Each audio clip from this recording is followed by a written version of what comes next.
ended up, I took a zoology degree with a botany minor. These days, there's very few zoology departments left. So in fact, the degree that I have is pretty much defunct. So it's a biology degree. What happened was that after, more or less, when I graduated in the mid '80s, a lot of those zoology majors were just aggregated with biochemistry and botany and turned into biology degrees. It was essentially a biology degree.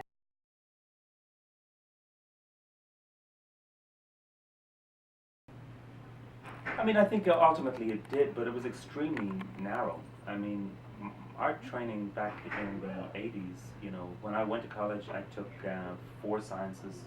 In second year it was 3, in third year it was 2, and then by the final year it was down just to 1 topic. There was no liberal art, there was no requirements outside of the science major. So as a consequence of that, sure, you get an extremely good science education, but you have no understanding of the sort of disciplines that you guys spend a lot of time working on. My bet is, sometimes people taking degrees at DePaul resent the fact that they have to do those religion courses and this philosophy and those English. But believe me, if you don't do them when you're in college, the amount of work that you have to do to become conversant with these broader domains of thought is enormous.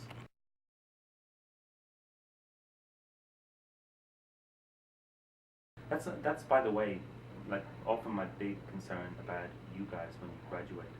That it turns out that what you do in the first few years, certainly even the first few months after you graduate, this is a hypothesis at least, that unless you kind of stay on track in those early years, it's very, very difficult to get back into your discipline. You know what I mean? So you say, okay, well, I've got to pay off the student debt or whatever, which of course is got to be done. But if you take a job that's at a real remove from what it is that ultimately you want to do, it's very difficult to get back to doing it. So those sort of internships, and we didn't have a concept of internship in Ireland back in the '80s, but just having the chance to really maybe not perfect, but really develop the skills that I needed. And then as soon as I graduated, taking jobs with national parks that didn't pay particularly well, I simply would not be doing what I'm doing if I had said, okay, I gotta get a job for a few years, and then I'll come back to it. That's very difficult to do.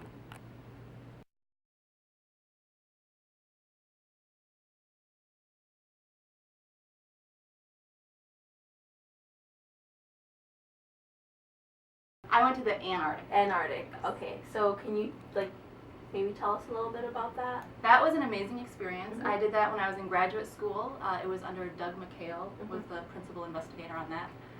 And we were putting seismometers and GPS units on icebergs. So there were a couple purposes for that. We were actually tracking, so we've heard about the Larsen B ice shelf in class. It was this huge ice shelf that broke apart from Antarctica, drifted off. It was about the size of Rhode Island. So they actually saw the place that had sort of the next crack. So we put GPS units on each side, and we were sort of seeing the rate of how it was breaking apart, trying to predict where the next big break will happen. And the GPS were also really fun because they could actually track individual icebergs that were already floating. So we'd take helicopters and put it on an iceberg that was in the middle of the ocean. And then for the next few years, you could just watch how the iceberg moves, so we could learn about the ocean currents as well. One other really cool thing that came out of that was that when there were really big storms, even in the northern Pacific, and we were here in the south, you could actually see the icebergs moving up and down when those waves hit across from the other side of the globe. So we saw all sorts of cool things. And I got to go to Antarctica.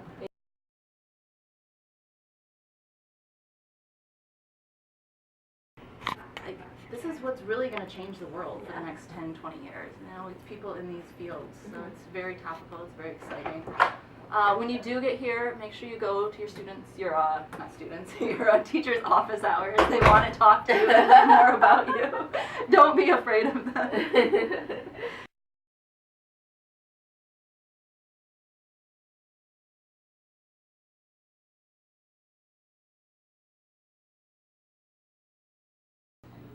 College, I was determined I was going to save the world, and that's, that was my ultimate goal. After graduation, I worked for about a year and a half, and then I went to Brazil as part of a Rotary pastoral fellowship. And I was going to go there and I was going to stop people from deforesting, and it was going to be great, and I was going to be done by the time I was 30. And you know, I found out pretty quickly that the reasons that people deforest are pretty complex, and you can spend your whole life working on a component of that, but I probably wasn't going to save the world by the time I was 30. And it really helped me appreciate the complexity in a lot of environmental problems and how they're linked with social and environmental issues, or social and economic issues.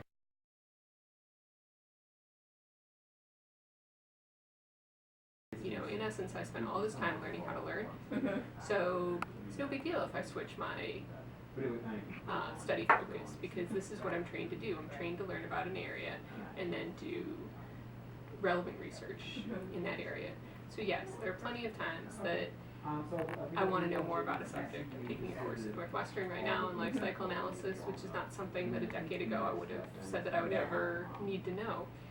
And yet the ability, you know, one of the skills you gain, and I had a professor who said this when we were master's students, is it's not the research you do that's important, it's the skills you learn during that research. And none of us believed him. But at this point, I do. It's not, you know, I think my research is extremely valuable, and I really enjoyed what I did, and I was passionate about it, and I still am. But the skills that I gained from doing that research are the skills that would allow me to jump into new areas and learn new things and teach new things.